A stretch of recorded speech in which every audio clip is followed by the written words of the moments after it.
the reason that we're doing this, we've done this. What is this, third year, Wayne? We've done the IP fundamentals. As most of you know, the our broadcast industry is now just about all digital, which works really well. We figured out how to change analog into digital, but that information doesn't just stay in one device. It's got to go from device A to device B. So there are a number of routes that you can use with AES and other type of stuff that you can send from one device to another. But it's gotten a little complicated with all the different vendors and everything that you use to do that with. So it seems like all the vendors have got their own proprietary way of transporting things. Telos has Livewire, and Wheatstone has WheatNet, and then there's got Dante out now, and Ravina and several others. And they talk nicely among themselves, but they don't talk very well between other types of equipment, other vendors. So we sort of figured out a way to use something that was already invented that we've used for many, many years, and that's IP. The Cisco guys and Microsoft and people like that we've been doing that for years. We've been sending emails and documents and spreadsheets over IP. And as you know, the audio, it doesn't, to a IP circuit, audio looks just like an email or a Word document. It's just data packages. That's all it is. But now that we're getting into that, and we're sort of on a fast track, I think, of radio, the audio, and television as well, moving over to video over IP and audio over IP, that puts a little more something on each broadcast engineer. You have to understand how IP actually works, switches and routers, and how you configure them, especially when you get into managed switchers. Wayne and I were talking about that yesterday. Sometimes you can really create more problems if you use a managed switch by setting something wrong than if you just use a regular switch. But a lot of this stuff has to use a managed switch. So Wayne Proceder is with us today. He's been with us for 3 years. He comes down each year and does a presentation on IP fundamentals for broadcast.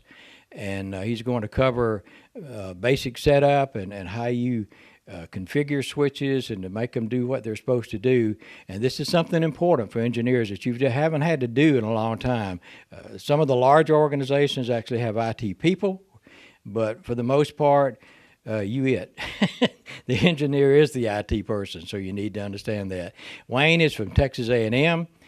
He's works assistant director, I think, of the IT department out there, and also involved in the radio and the television operations of their campus operations out there. So he knows both sides of it. He knows the IT side and the radio and television side of it as well, and how that marries together.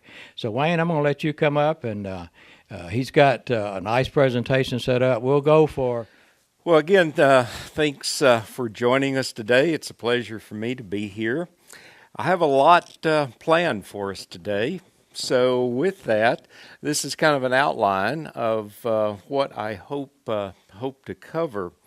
There is a PDF available of this presentation, and I'm going to leave that sort of in Larry's hands to get that to you. It is a pushing 300-page document that you have all of the slides and so forth. And as I'd mentioned, we have a lot, probably more material than we have time to do. But what I want to do is really focus out of this probably on 3 areas. And the first being kind of the fundamentals of implementing switching and routing, because that's really kind of the core stuff, so to speak, under the hood within an IP network. So that's really where I want to focus. At the same time, we have to have interconnection, so we don't want to ignore that sort of thing. And then the other big area I want to focus on is the cybersecurity. Obviously, that has become unfortunately, that's become a big problem for everyone, not in just the broadcast business, certainly has been a problem for quite some time in the general IT circuits or fields. But it seems like lately a lot of broadcast facilities are getting saddled with issues coming from IT security problems, and we've all heard our war stories about people's EAS decoders getting hacked in barracks boxes and transfers and some of that. So I want to, and be sure we get to that part.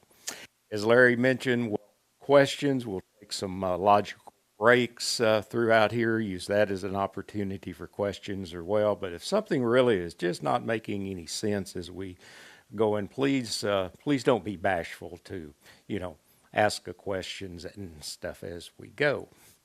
So with that, let's begin in just kind of some introduction. And with that, I always start about how do you build a network? Well, it's really, in some ways, it's pretty simple to build a network. It takes 5 things. You have to have a send host. You have to have a receive host. You have to have some type of information or data or something that you need to exchange between those hosts. You need some way to hook or connect those hosts together, whether it's let's say a Cat6 twisted pair copper cable or a wireless link or maybe fiber. Got to be, again, some medium. And then finally, we need a protocol that defines the rules of how those host devices are going to exchange that information. And when we talk about a network, how do you really even define it? Well, how I'd like to define it is the network is a group of host devices that all share a common addressing scheme. In other words, they can be identified by the other host devices. And then finally, a host is simply any device that can be connected to that network. Now in my diagrams, you're going to see a lot of probably desktop PC icons for stuff. We can thank Microsoft and Visio for that. But in reality, in the broadcast world, a lot of our host devices, yes, they may be a desktop computer because you're probably saddled with supporting the business office administrative functions. But think about the broadcast plant. Those host devices may be an EAS encoder, decoder. It may be a codec. It may be an audio console. It's, again, common broadcast devices. Even in the facility, you have stuff, like thermostats and security cameras, but there's this world of devices that are really a host if they can be connected to that network that shares that addressing scheme. So you put all that together, and basically, you've just built a network. Now, we probably don't build too many two-host networks. Most networks are going to have what? 10, 20, 50, 100, you could very well get into the thousands in a large network.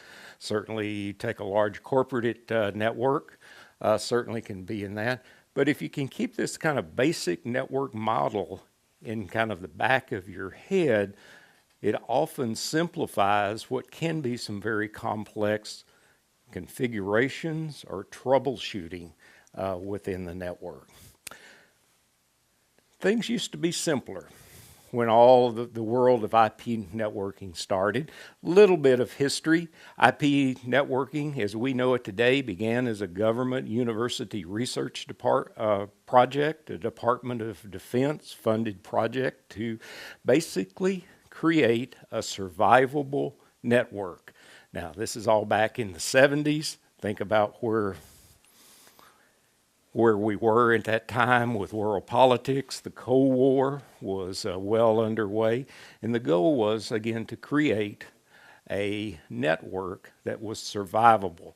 In other words, part of the network could be destroyed. Of course, the Russians would do that, with the bomb, but the remainder of that network could survive. Late 60s, the development. So the first, what we think of as a router today, back then was referred to as a interface message processor. And the internet as we know it, which at that time was the ARPANET, was fairly easy. It could be pretty easily diagrammed. And this image, which I know is impossible to see and really read, but again, it was kind of something graspable, at least in the late 70s.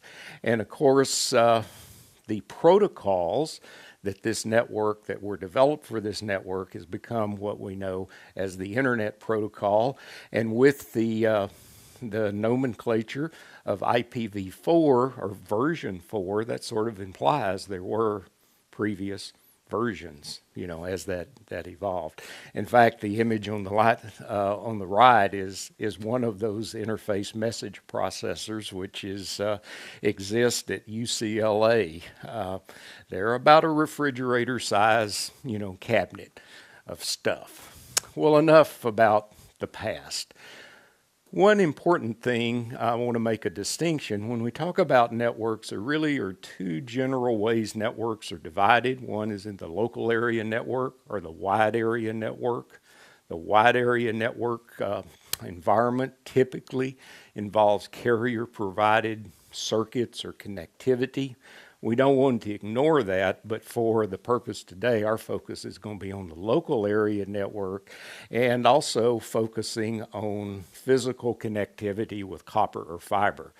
Again, don't want to ignore the wireless, but again, a little bit out of scope for our time and everything today, although we'll at least briefly mention wireless connectivity.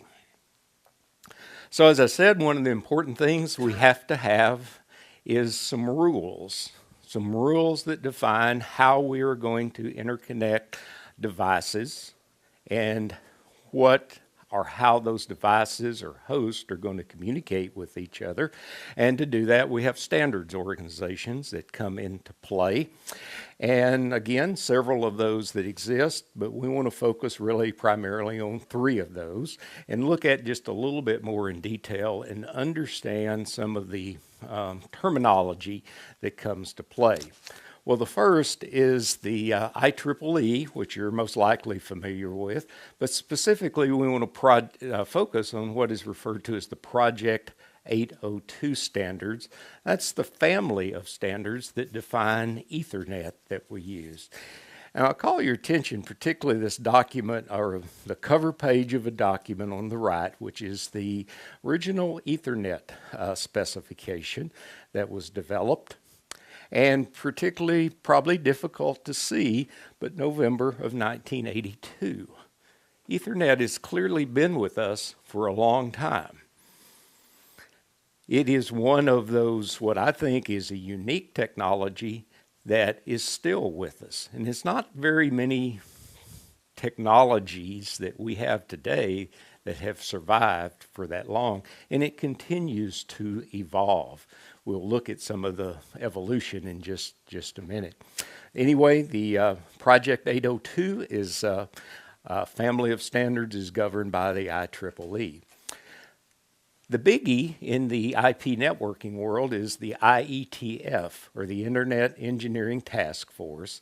The family of standards, which are referred to as RFCs, really are the Bible of IP networking, where simply all of the facets are explained within the family of RFCs. And these come into reference. You'll always see the RFC and a numerical reference. You'll see several of those throughout this presentation that hopefully I've managed to put all of those in blue. I keep wanting to use my laser pointer, but one of the things we realized, a conventional laser pointer does not work on a flat screen TV, okay? And anyway, I've yet to spend I found one laser pointer that was about $140 that was guaranteed to work on a flat panel, and I've yet to invest in one of those. So I keep wanting to do this, but again, doesn't work too well. Anyway, there you go. There you go. So I don't know what makes it special. I guess it's the wavelength or something. I don't know. Maybe you're right. It's high enough laser. It just burns a dot up there. Anyway, within the IETF RFC, an important distinction to be aware of is the requirement levels. And there are, of course, several of those. Required, I think, is pretty self-explanatory. It's simply that capability just has to be there. There's also, though, the recommended and the elective. And this obviously, from a manufacturer of equipment, brings in some flexibility. Flexibility can be good, flexibility can be bad. Quite honestly, these are the two areas where most of the problems come up when you have interoperability issues between two different host devices that should be compatible, but for some reason they're not. And a lot of times it is due to the recommended and the elective use of some of the requirements. Limited use, again, that usually is some type of niche application. In other words, it doesn't fit kind of the general world of networking. And then finally, you have the deprecated ones, or the not recommended. Deprecated or simply old ones. In other words, the technology, we've moved past that. So we really, yes, it is a valid standard, but it's just not really used anymore, and it just gets kind of wiped off the books. The not recommended ones are those that, well, it's a lot of things. It looks great on paper, and you build it, and it's like, well, I don't guess that worked out quite like we thought it would. So again, keep in mind, though, the recommended and the elective ones. And then finally, the ISO, which is an organization that you might not equate with networking. You likely have heard of the ISO 9000 family of quality standards, particularly associated with manufacturing practices and stuff.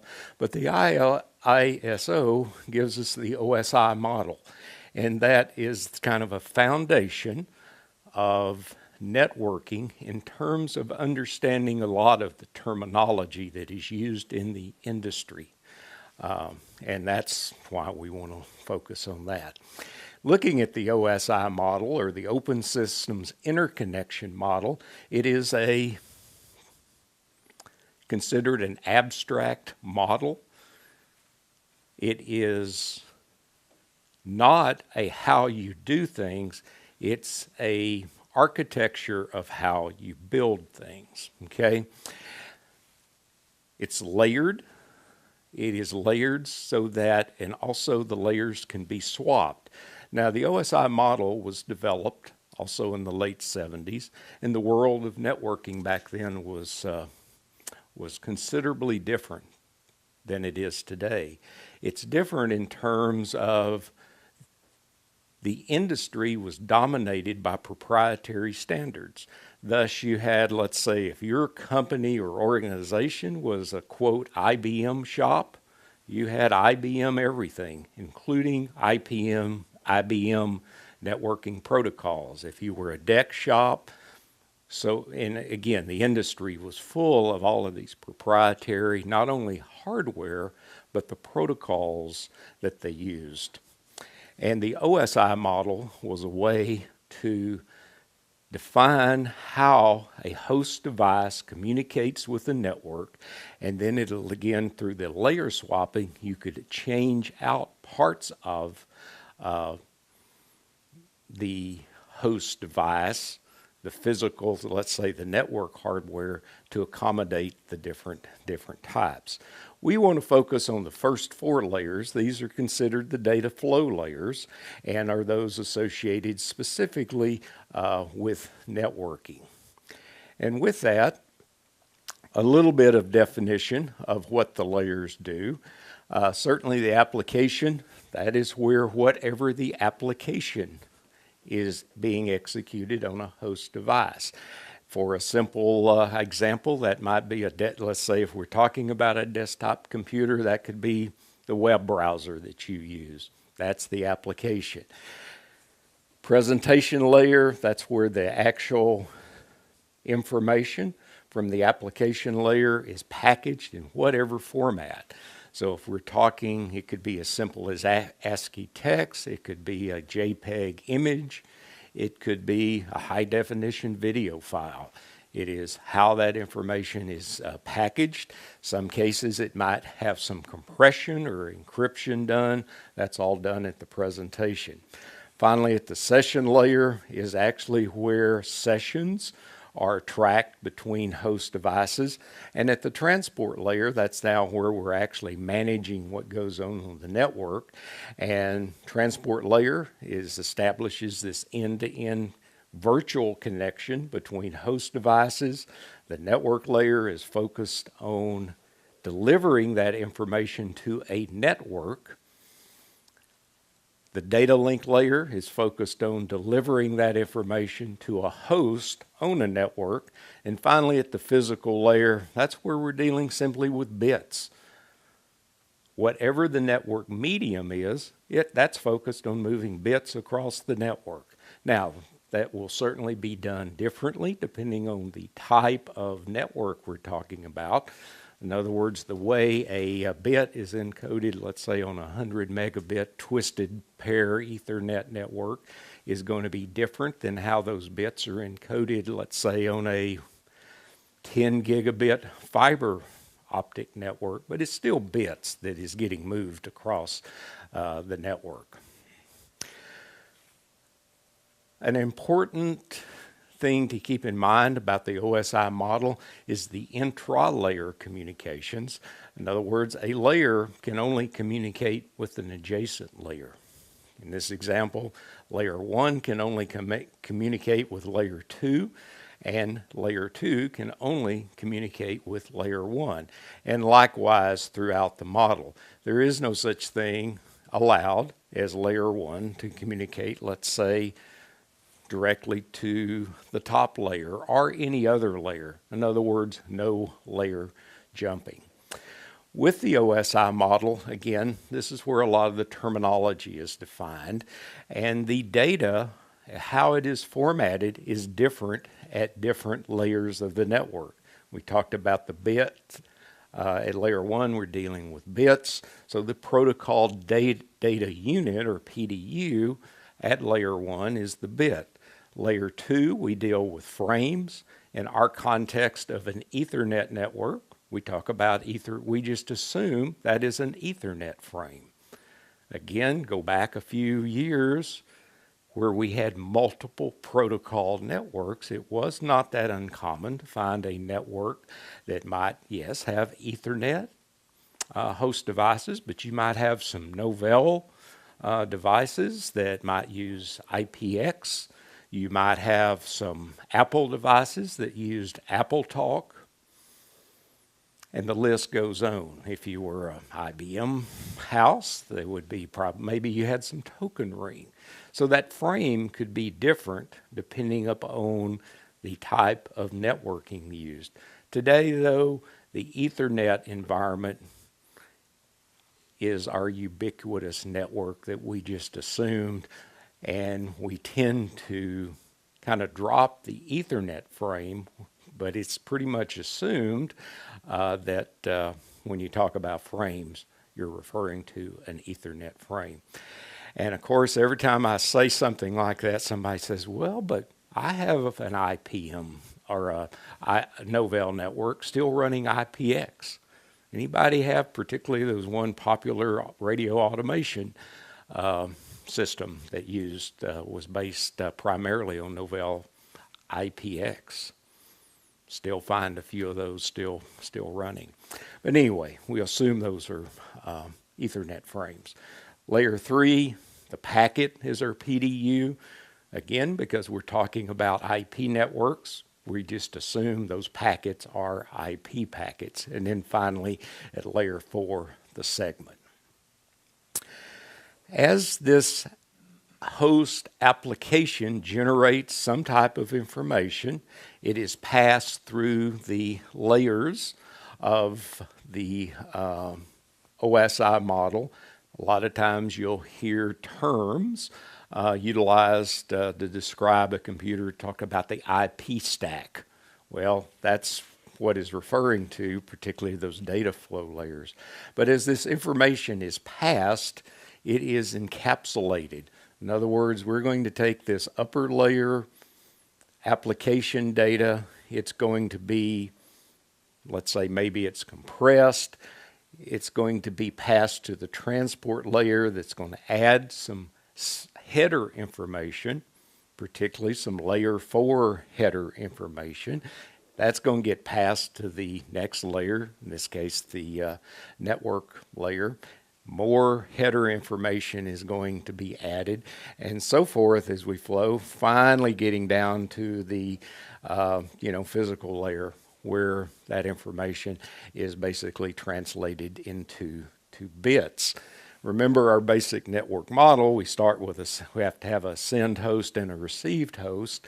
Well, as we do that, the process simply reverses. On the receive host, we're going to take those bits at the physical layer, and we're going to de-encapsulate and hopefully present the same data to the receive host that the transmit host generated through the network, and thus the flow.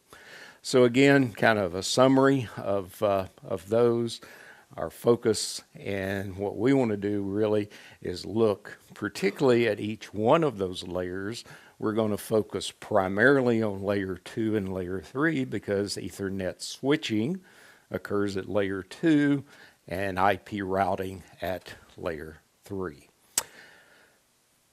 Also, there are some other models that exist that you might encounter. The OSI is considered the original or the legacy model. Some people even discount it today because it is legacy, that it doesn't apply, but it does still very well apply because, again, our terminology comes from that model.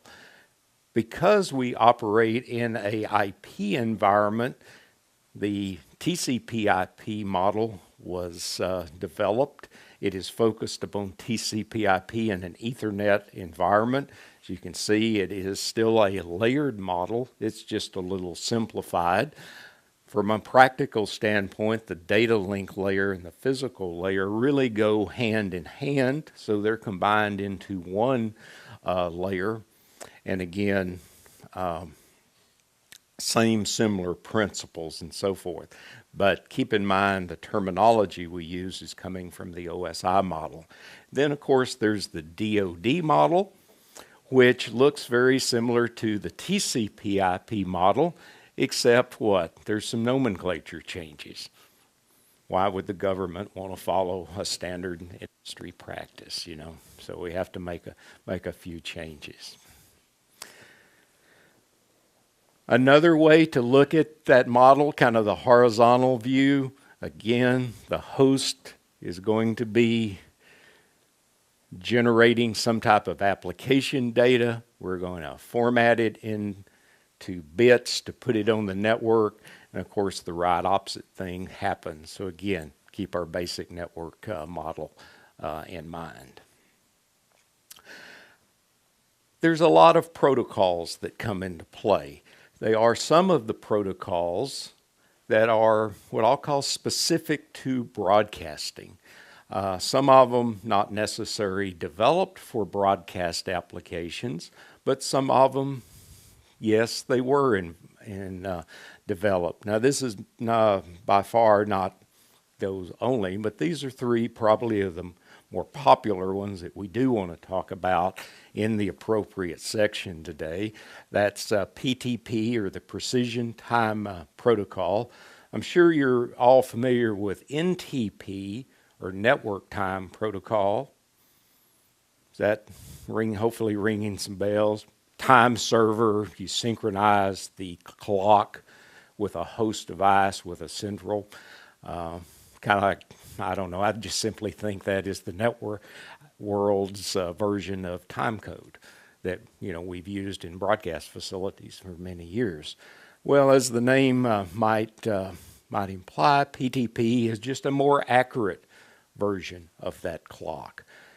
RTP, or real-time protocol, is typically used in streaming media applications. Again, we'll look at that in more detail. And then IGMP is one of the core protocols of multicasting. And multicasting, of course, we find commonly in use in all of, I think Larry, in fact, even mentioned audio over IP systems, whether it be WheatNet or what, gosh, WheatNet, Livewire, Dante, Logitech has their version of that, Gates Air has their version. So there's a lot of those audio over IP systems that exist, but most of them, if not all, are based upon IP networking multicast capability. So we'll talk about those in more detail. So again, Ethernet is our ubiquitous standard that exists today. A little bit of tidbit of history. Sometimes that history helps understand sort of how we got or why we got to the point we are. Ethernet was developed originally, or the network basis that Ethernet is based on was developed as a wireless network. It was actually developed by the University of Hawaii because they had a unique problem. They needed to connect what? Campus locations scattered between what? Islands, okay? How are you going to do that? Well, wireless made a lot of sense. So they developed a wireless networking scheme, and this is back in the 60s, okay, referred to as Aloha Net. I think it had a whopping throughput of something like 120 kilobits or something like that. But again, it allowed that connectivity. Actually, is any hams in here involved or have been involved in packet radio? Okay, that packet radio technology also goes back to Aloha Net. Well, anyway, it was developed and deployed, developed in the late 60s, deployed in the early 70s. A couple of guys at the Xerox Palo Alto Research Center, which you don't necessarily think about Xerox as being a big developer of networking technology. We think of Xerox for what? Copy machines, right? Okay. But anyway, I think one was a graduate student at Stanford. They were working on a networking scheme to connect a computer, which really was referred to as a word processor back then, to a laser printer, which Xerox certainly made. They needed some networking scheme that ran faster than what the industry had at that time, which was your typical RS-232 type interface, which sort of maxed out. Well, they could generate with their word processor and their high-speed laser printers. They wanted a faster way for those to communicate, and that's what led to the development. So Bob Metcalf and David Boggs took the principles of Aloha Net and adapted it to a wired network. So if we go back and look at the evolutions of Ethernet, one of the first versions was what was referred to as 10-base-2 Ethernet. Well, the physical medium was RG8 coax. Okay, I think, well, why in the world would somebody use RG8 coax? But if you think about it from an RF standpoint, it sort of makes a lot of sense, doesn't it? If that's where it began. So again, a little bit of history. And with that, Ethernet has evolved. Yes, it began as a coaxial bus system using taps when you needed to connect to the network. Okay, that evolved into thin net Ethernet, which was still coaxial based, but now we're down to RG58 coax. And then finally, of course, today, the common mediums that we're used are going to be twisted pair copper, it's going to be fiber, or it's going to be wireless. With that evolution of the connectivity or connection medium, also the topology has evolved from a bus structure associated with the coaxial cable to a star-based network infrastructure today. As I mentioned, Ethernet has evolved. This is a sampling of some of the many types, beginning with the very, very first versions, which experimental was strictly kind of that lab environment. The first really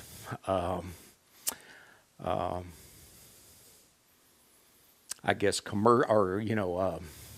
universal Ethernet was Ethernet 2 back in the early 80s. And again, there's been involved, and kind of the second page. And what I've left out, because there's no sensible way to display all of this, is there's over, I don't know, something like approaching 60 different Ethernet types. Well, what I've showed you is kind of the first block of those and the last block of those. Left out a bunch of stuff in the middle. The point is, though, there's just a bunch of types of Ethernet. They all share, though, this common backwards compatibility, okay, that exists. Today, we can probably take and simplify our lives somewhat, and that we can narrow that list down considerably, where today most of us are dealing, I think, with 100 megabit Ethernet, which has had the common name of fast Ethernet applied to it.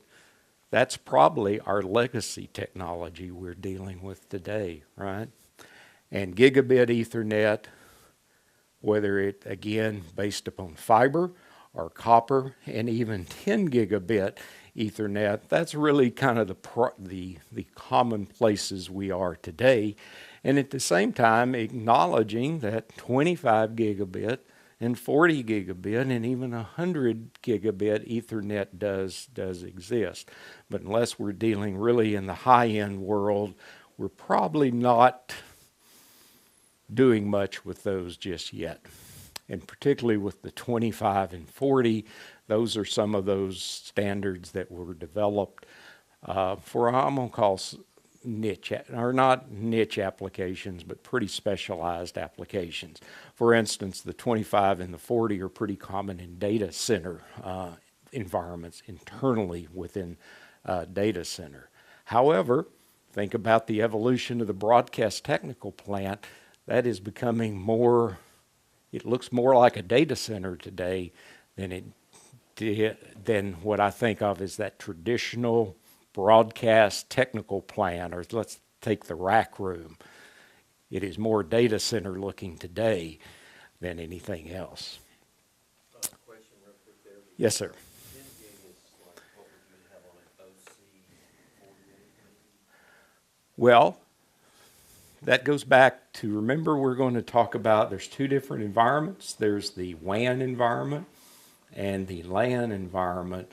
The WAN environment is where that OC, because that's a carrier type standard, would come into play. So in a situation where I need to interconnect facilities or interconnect local area networks through a wide area network technology or standard, that's where that's going to come into play. And if I need to fully connect at what is considered the wire speed of my local area network through that wide area network, then I have to have a wide area connection technology that can support that. Bigger. Exactly. I was just thinking that 10 gig was like an OC 48, and like a 40 gig might be an OC 192. And yes, and it's been so long since I'd have to go consult the Googler on, on that chart. But yes, there's no free lunch there if you need to connect at wire speed. Again, just acknowledging that wireless Ethernet does exist, or wireless fidelity network as it's referred to, and that's really about all really going to say about that. Again, quickly, some of this I'm going to run through really quickly and not spend our time on, but again, it'll be in the handout. It's just some of the terminology that is used, particularly with copper cable. Some of these slides are also used at some of the workshops and tutorials that I do that are focused upon, I don't want to say they're certification prep classes, but they are used to help people that are about to take a certification exam. So some of this reference material is kind of from that mindset with some of the terminology, definitions, and so forth. Most of what we're going to do in the practical world, in the broadcast environment, generally is cable verification.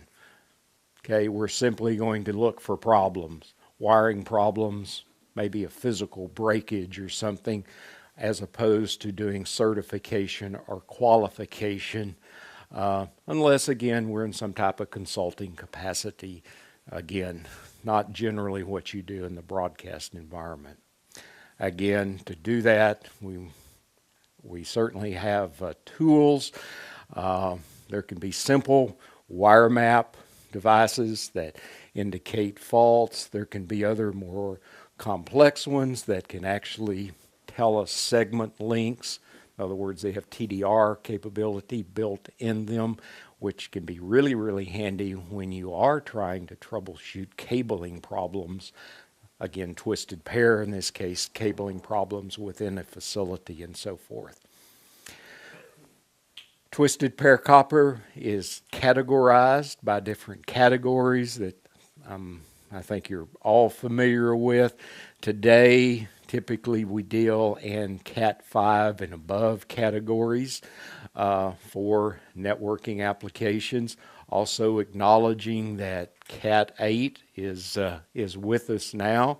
However, Cat 8 is one of those, it is unique. It sort of breaks the kind of the mold where Ethernet has traditionally been designed around 100-meter segments. Cat 8 has a maximum of 30 meters, assuming we're using that at its maximum capability at that 25 or 40 gigabit rate. So just keep that limitation, in mind. But again, that's a standard that was developed for the data center industry. And again, that tends to be, we're talking inter-rack cabling type stuff. So that 30 meter, which is just about approaching, 100 feet. I think it works out to be 97 and some odd actual feet, but for round numbers, 100 feet. That's probably practical, for inter-rack cabling. Again, real quick, some of this, what makes the categories different, it's really pretty simple. It's how tight the pairs are twisted together.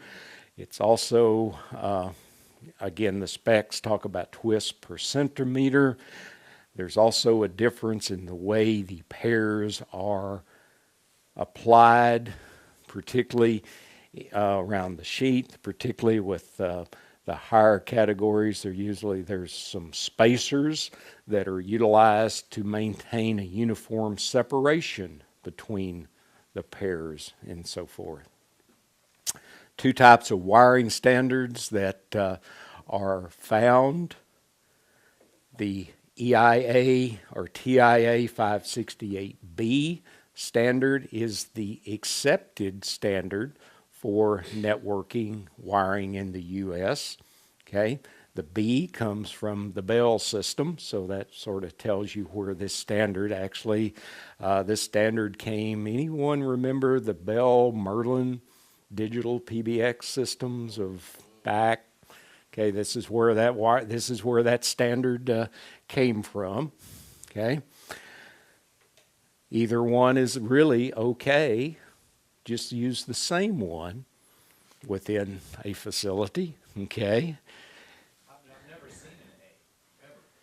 I bet you have. Have you ever seen a crossover cable? Okay. Just one end. And that's what I'm going to hit in just a minute. So again, a lot of this is designed to do, for certification test preference. But a crossover cable is really all it is one end is wired 568A, the other end 568B. Again,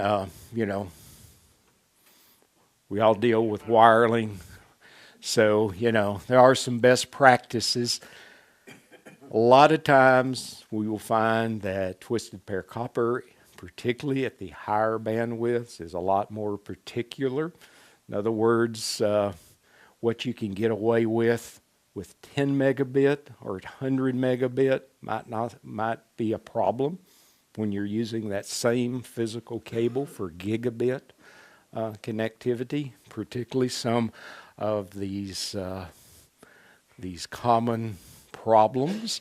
Certainly something where it breaks the conductors, that's going to be a problem for anything, but bend radiuses and cinching down wire ties too tight can be problems.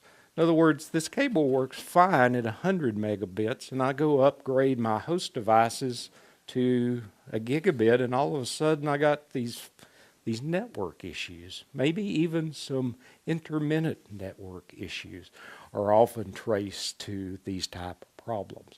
And as a result, a lot of particular data center applications, you will not find wire ties in there. In fact, there are some of the major telco, their guidelines, best practices do not permit a wire tie to be in the facility.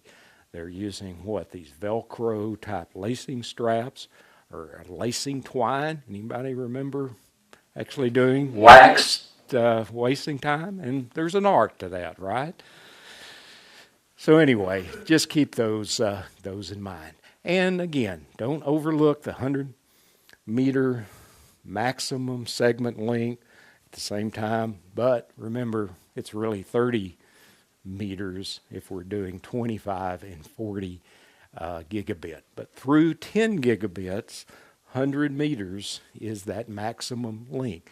And it is really, you'll be surprised how many times that maximum length that I swear everybody knows, but it's exceeded in the real world. Because what's often forgot is, let's say, the jumper cables that might get put on the ends between patch panels or between, let's say, wall jacks and so forth. Again, everything works fine at 100 megabits. It's questionable sometimes at a gigabit. And at 10, it doesn't work at all. That can be, again, a common problem. You mentioned going up to a higher rate and then maybe experiencing troubles. What would you see the error rate, like you'd end up with a higher error rate? Now, would that by any means be confused with a collision type of error, or completely a different type of error? And we'll talk about errors when we get to switches in our next section about how do we know what our problems are.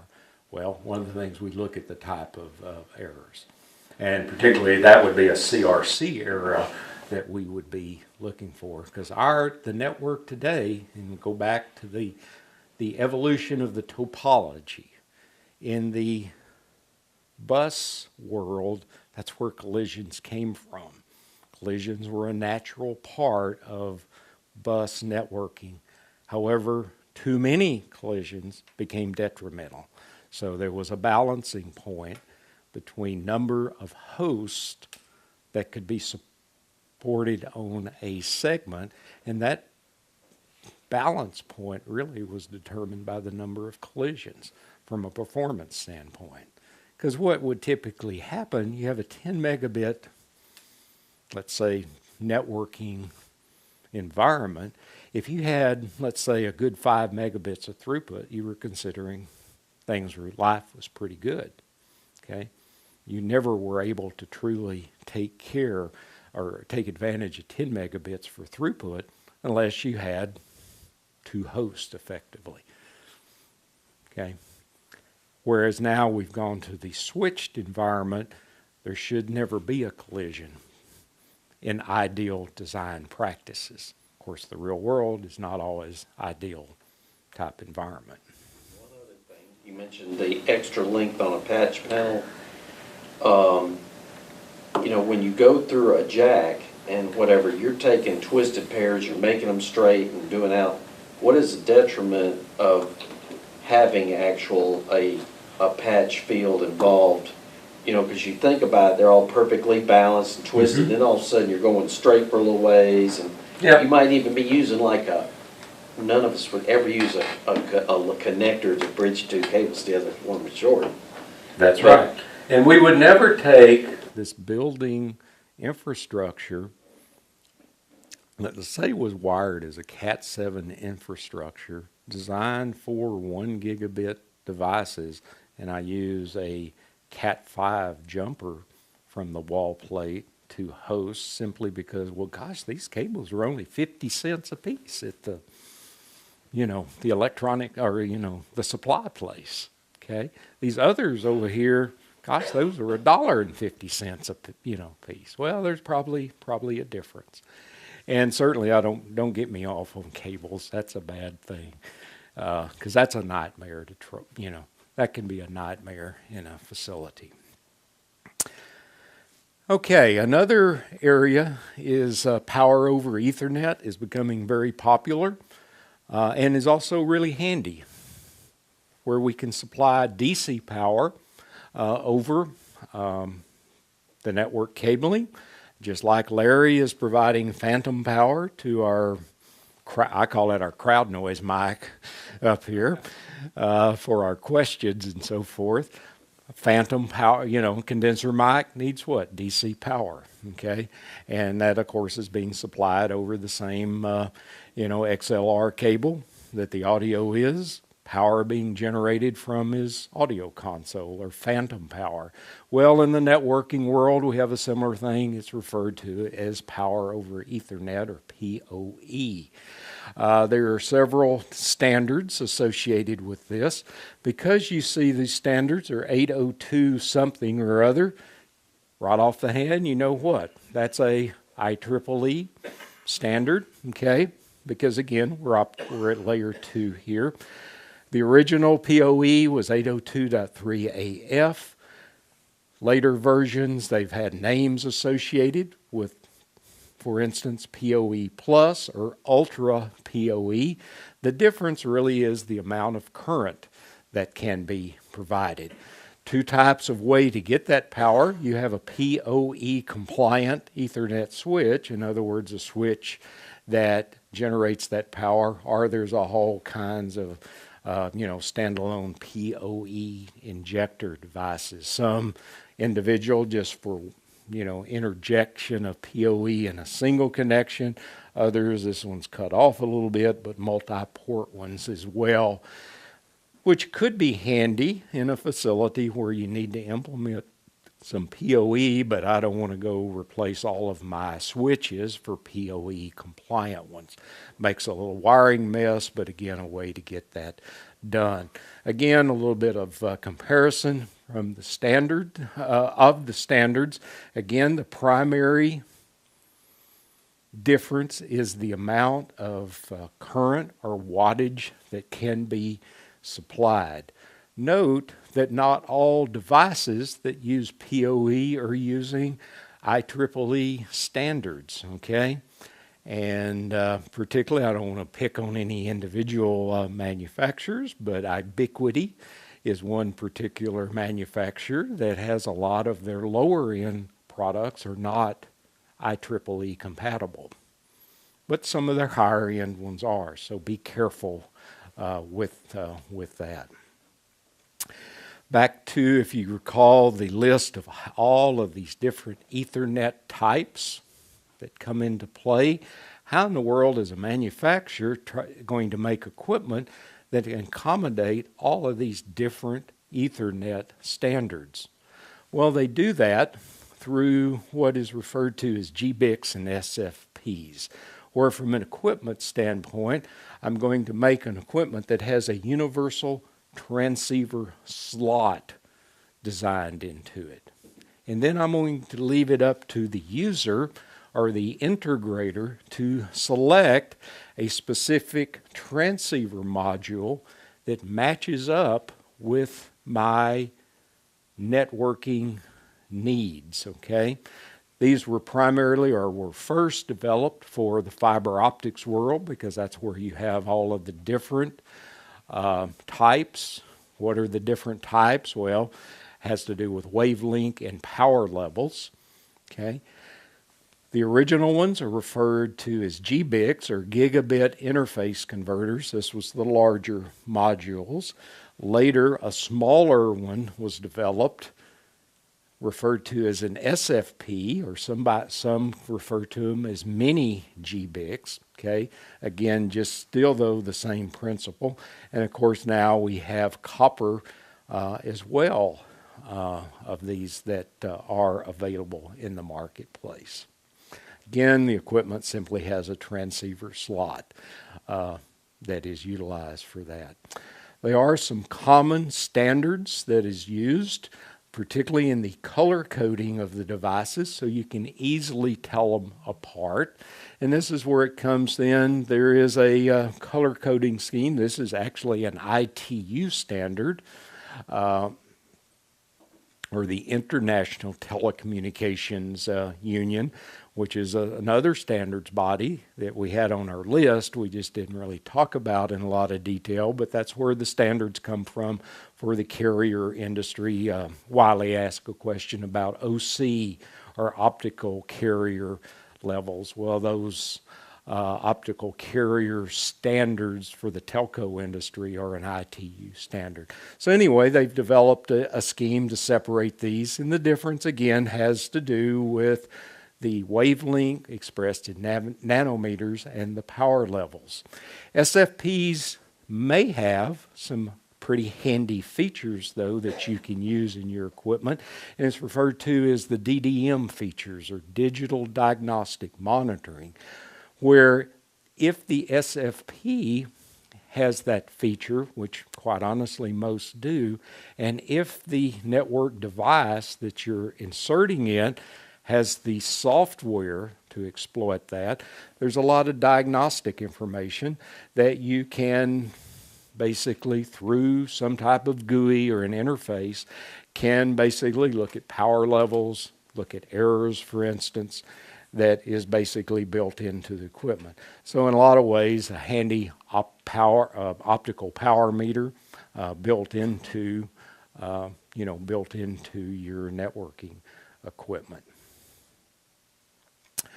Generally, two types of fiber optics, multi-mode and single mode. Again, won't spend a lot of time on making the differentiations between those.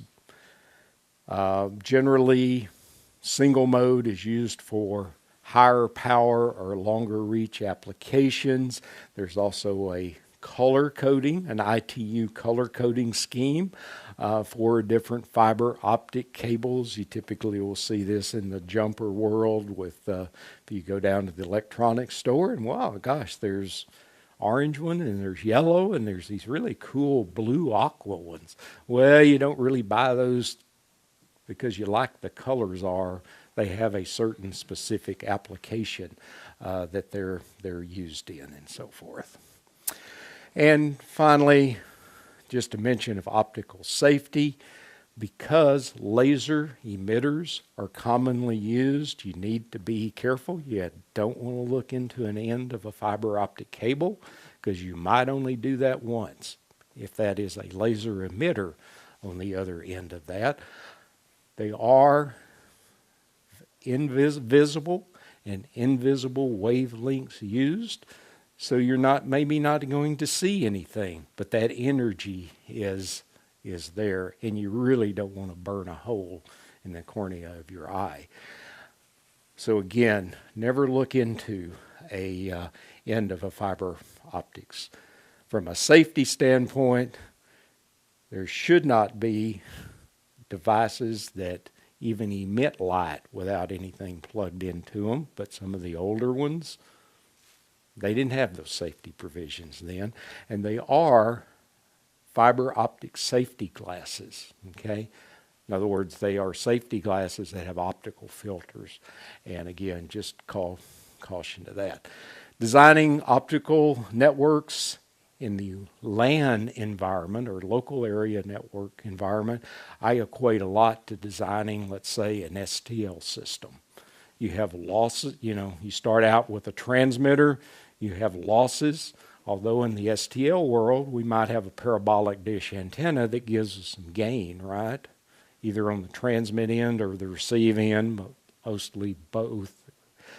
In this environment, we simply don't have any gain factors. It's only loss. So I start out with a certain launch power, go through all the pieces of my network, whether it's the physical cable or a fiber optic cable, patch panels, and I need to deliver a certain amount of power over here. Or maybe I start out at this end knowing I need a certain amount of power, and I work my way back through the loss to define how much launch power that I need. So again, pretty straightforward. Typically in the LAN environment, it's all loss because there's no gain. In the WAN environment, because we're dealing often with long reach stuff, certainly there can be amplification that occurs. Also remember, just sort of like the RF environment, you actually can have too much receive power at times. Have you ever had a problem with an STL that you had too much power at the receive end? And you've used what, an RF attenuator to bring it back within the quote range or that window that the receiver. Same thing in the optical world. And they do make optical attenuators very similar to in terms of dB specs like they do in the RF world. And then finally, documentation. Don't overlook documentation in the network world, like we all have very well documented broadcast technical plans, right? Where we know every cable's identified. Cable number 532 really does what the diagram that you have says it does, and so forth. So again, don't overlook the documentation. All right.